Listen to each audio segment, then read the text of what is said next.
Hello friends, welcome to innovative classes.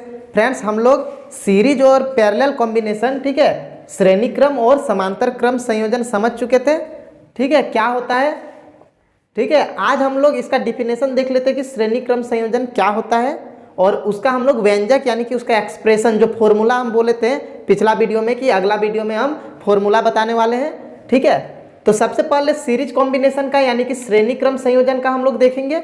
इसके बाद passer क्रम वाला का देखेंगे यानी कि पैरेलल कॉम्बिनेशन का। ठीक है, तो सबसे पहले हम लोग देखते हैं कि सीरीज कॉम्बिनेशन क्या होता है। तो जब इस तरह से जुड़ा होता है, पहला वाला प्रतिरोध है, उसके बाद उसमें दूसरा जोड़ दिए, फिर उसमें तीसरा जोड़ दिए, इस तरह लाइन बाय लाइन जोड़ते जाएंगे, तो इस तरह का कॉम्बिनेशन को सीरीज कॉम्बिनेशन यानी श्रेणी क्रम संयोजन कहते हैं। ठीक है, तो एग्जाम में अगर आता है 5 मार्क्स का, तो सबसे पहले यही पूछा जाता है कि श्रेणी क्रम संयोजन क्या है या श्रेणी क्रम संयोजन से क्या समझते हैं, series, what is series combination.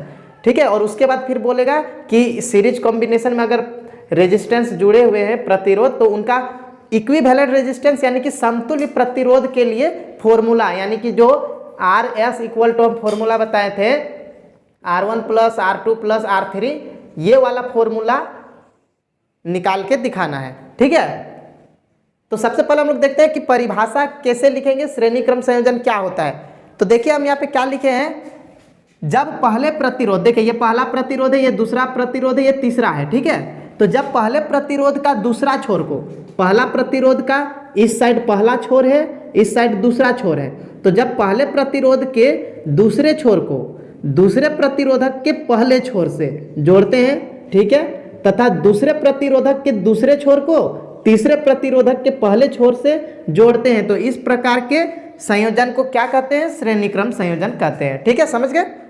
English में अगर इसको लिखेंगे तो कैसे लिख सकते हैं, when two or more resistance are connected end to end. ठीक है, एंड टू एंड का मतलब क्या है, इसका एंड से इसको जोड़ दिए, इससे फिर इसको जोड़ दिए, तो इस तरह से जब जोड़ा जाता है कंजिक्यूटिवली, मतलब क्या होता है, लाइन बाय लाइन, लगातार। ठीक है, तो they are said to be connected in series, तब उस समय हम लोग क्या बोलते हैं कि वो जो है वो सीरीज में कनेक्टेड है। तो ये आप लोग समझ गए परिभाषा, ये क्या होता है, ये आप लोग नोट कर लीजिए। ठीक है, इसको हम अभी इरेज कर देंगे। अब हम इसका एक्सप्रेशन यानी कि इसका हम फॉर्मूला जो होता है, व्यंजक जो होता है, वो निकालना सिखाएंगे, वो जो साइड में हम लिखे हुए। तो अब हम लोग इसका एक्सप्रेशन यानी ये वाला फॉर्मूला निकालेंगे। तो कैसे निकालेंगे, तो सबसे पहले हम लोग को लिखना पड़ेगा थोड़ा सा कुछ। ठीक है, तो देखिए यहाँ पे 3 प्रतिरोध दिए हुए हैं, तो हम वही लिखेंगे कि माना 3 प्रतिरोधक या प्रतिरोध, माना 3 प्रतिरोध R1 R2 तथा R3, ठीक है, श्रेणी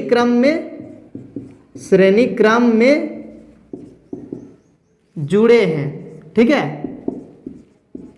मान लिए कि 3 प्रतिरोधक R1 R2 और R3 है। ठीक है, और देखिए यहाँ पे करंट जो जा रहा है ये I करंट है, और इसमें क्या होता है, सब में सेम करंट जाता है। ये हम पिछला वीडियो में भी समझाए थे कि इधर से जो करंट जा रहा है वो इससे भी उतना ही करंट जाएगा, उतना ही विद्युत धारा, इसमें भी उतना ही, इसमें भी उतना ही, यानी तीनों से कितना करंट जा रहा है। तो हम लोग ये लिख सकते हैं परिपथ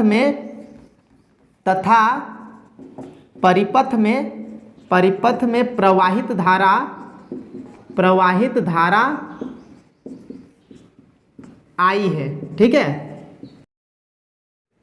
और देखिए एक चीज यहां ध्यान देना, देखिए पैरेलल कॉम्बिनेशन और सीरीज कॉम्बिनेशन में क्या देखना है कि यहाँ पे जो होता है, इन तीनों में एक चीज समझिए कि इसमें क्या होता है, करंट जो जा रहा है सब में सेम है, यानी विद्युत धारा I जो है वो सब में सेम है। इसमें क्या होता है, इधर से जो करंट आ रहा होता है वो सब बट जाता है, मतलब इसमें अलग धारा, इसमें अलग धारा, इसमें अलग धारा, मतलब इसमें I1 I2 I3 हो जाता है, और इसमें क्या होता है, सब में I रहता है, इसमें भी I, इसमें भी I, इसमें भी I।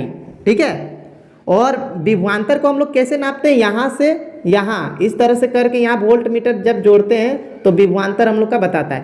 तो इसमें क्या होता है, विभवांतर इसका भी आएगा, इसका अलग आएगा, इसका भी अलग आएगा, मतलब V1 V2 V3 आएगा।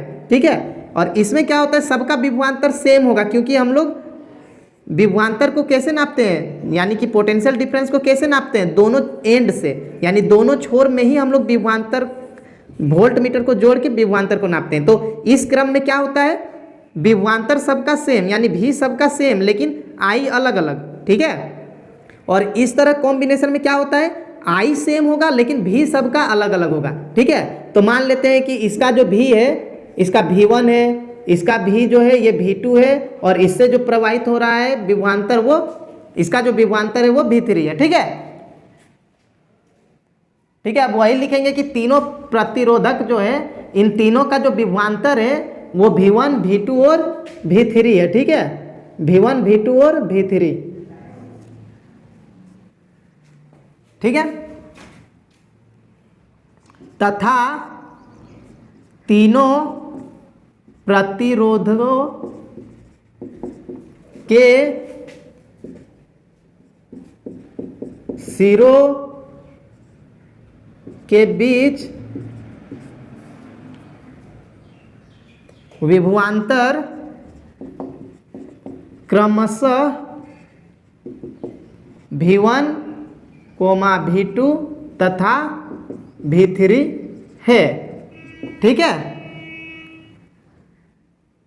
इसी को इंग्लिश में लिखना है तो क्या लिखेंगे, लेट या सपोज लिखेंगे। ठीक है, let three resistors R1, R2 and R3 are connected in series. ठीक है, मान लेते हैं कि तीन रेजिस्टर्स जो है वो R1, R2 और R3 सीरीज में जुड़े हुए हैं। ठीक है, इसके बाद क्या है यहाँ पे, एंड करेंट या electric current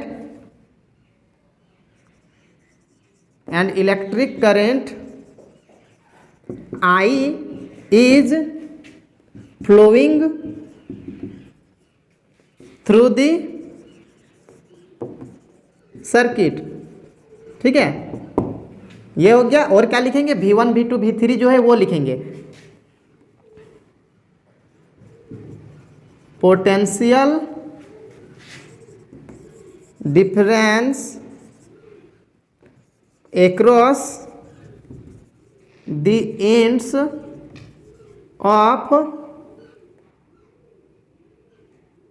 the resistors are V1, V2 and V3 consecutively. ठीक है, मान लेते हैं कि तीनों जो रेजिस्टर्स है उनसे उनका जो पोटेंशियल डिफरेंस है वो V1, V2 और V3 है, मान लिए।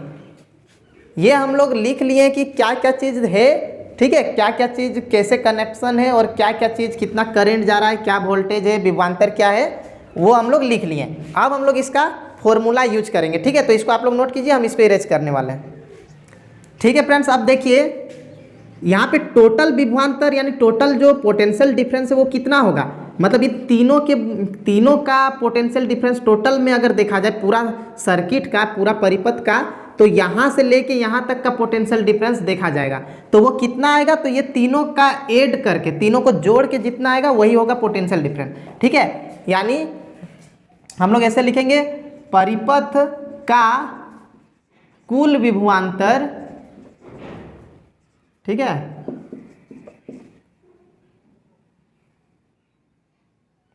टोटल पोटेंशियल डिफरेंस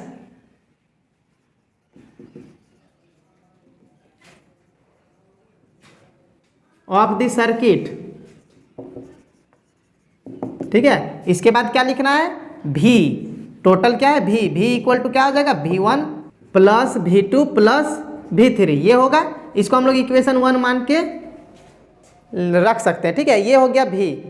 आप देखिए यहाँ पे क्या करेंगे, V1 का वैल्यू निकालेंगे, V2 का निकालेंगे, V3 का निकालेंगे और यहाँ पे वैल्यू को रख देंगे हम लोग। ठीक है, तो V1 इक्वल टू क्या होगा, तो V इक्वल टू कोई फॉर्मूला होता है, हम ओम्स लॉ में बताए थे, V इक्वल टू क्या होता है, IR, ये फॉर्मूला बताए थे ओम का नियम में, तो वही यूज करेंगे। आप यहाँ पे देखिए V1 निकालेंगे पहले।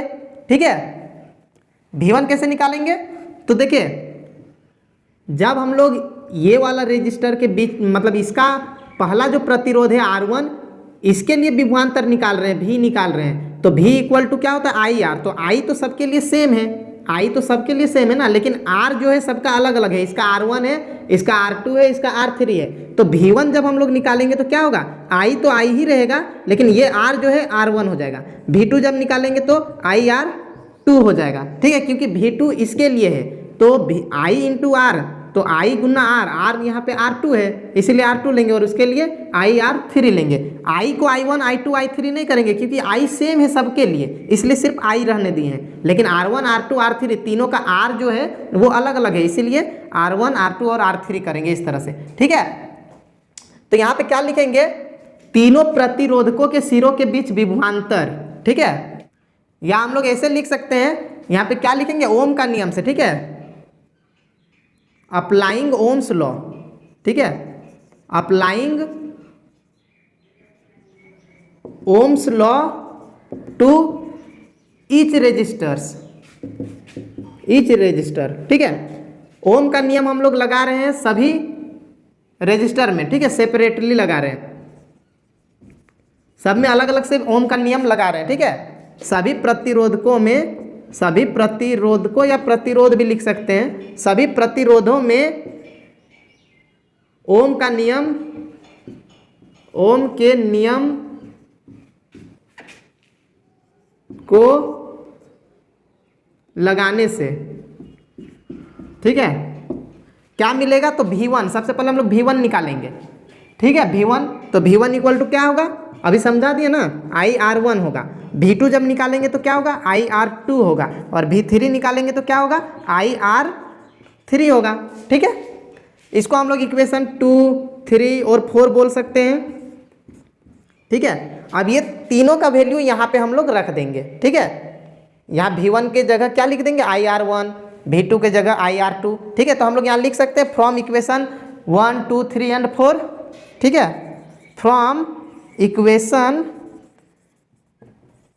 1, 2, 3 एंड 4।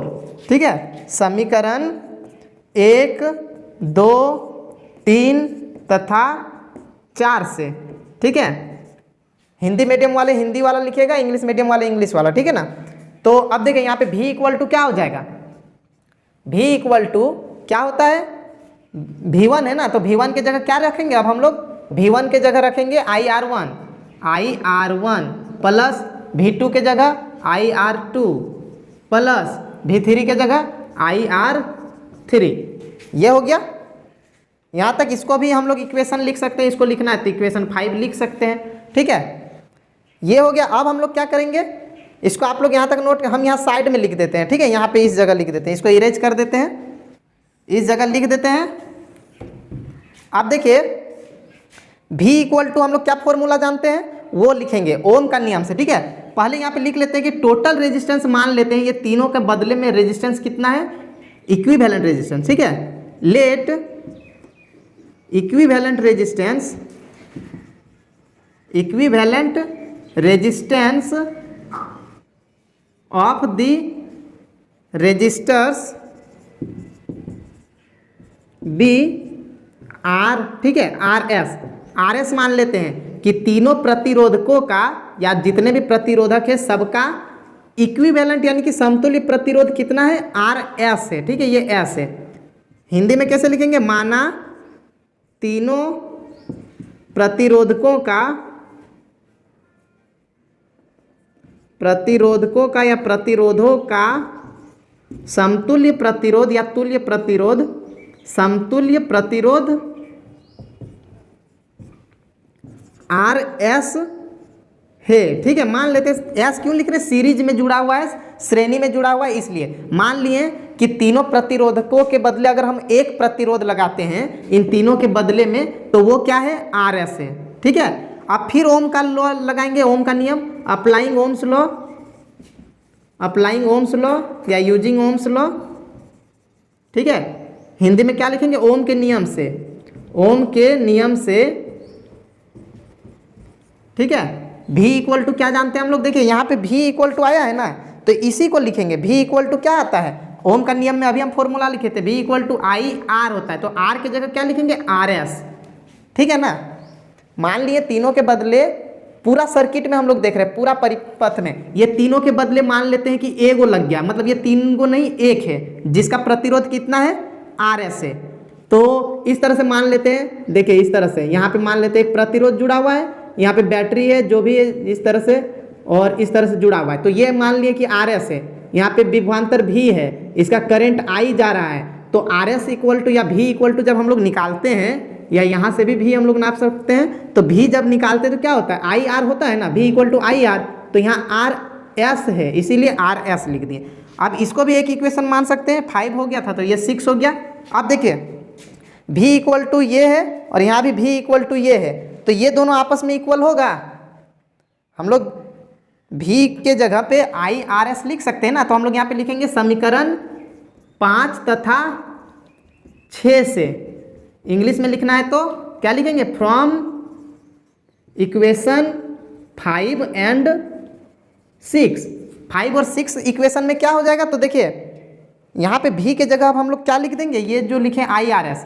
तो I R S equal to क्या हो जाएगा, I R 1 plus I R 2 plus I R 3। I R S plus I R, यहाँ पे आई आर 1 होगा, I R 1 plus I R 2 plus I R 3। ठीक है, एक लाइन और बचेगा। ठीक है, हम इधर अब इरेज कर दे रहे हैं। ठीक है, यहाँ पे कुछ लाइन, 1-2 लाइन इरेज कर देते हैं। ठीक है, अब यहाँ पे हम लिख देते हैं। ठीक है, इस जगह पे, इस बॉक्स पे लिख देते हैं। तो अब देखिए यहाँ पे देखिए इस जगह आई, यहाँ भी आई है, यहाँ भी आई कॉमन ले लेंगे। तो I R S equal to, वहाँ पे आई कॉमन ले लेते हैं। तो आई अगर कॉमन ले लिए तो यहाँ से आई निकल गया, तो R1 बचा, R1 प्लस यहाँ पे R2 बचा। ठीक है, और यहाँ पे आई निकल गया तो R3 बचा। ठीक है, अब यहाँ पे क्या हुआ, आई और आई कट जाएगा। ठीक है, क्यों कटेगा, क्योंकि ये मल्टीप्लाई में, जब आई इधर आएगा तो डिवाइड में आएगा, तो आई और आई कटेगा ना, तो इसलिए कट गया। तो आर एस इक्वल टू क्या हो गया, R1 plus R2 plus R3। ये फॉर्मूला आ गया हम लोग का। ठीक है, यही है व्यंजक, यानी कि यही है एक्सप्रेशन। ठीक है, तो ये सीरीज का हो गया, इतना आप लोग लिख दीजिएगा तो 5 मार्क्स बिल्कुल पक्के हो जाएंगे। ठीक है, तो ये समझ गए। अब हम लोग नेक्स्ट वीडियो में पैरेलल कॉम्बिनेशन का फॉर्मूला वाला जो होता है वो निकालना सीखेंगे। ठीक है, तो ठीक है फ्रेंड्स, वीडियो अगर अच्छा लगा तो लाइक कर दें, और अगर आप इस चैनल पर नए हैं तो प्लीज़ सब्सक्राइब कर दें और अपने दोस्तों को भी शेयर कर दें। Thank you.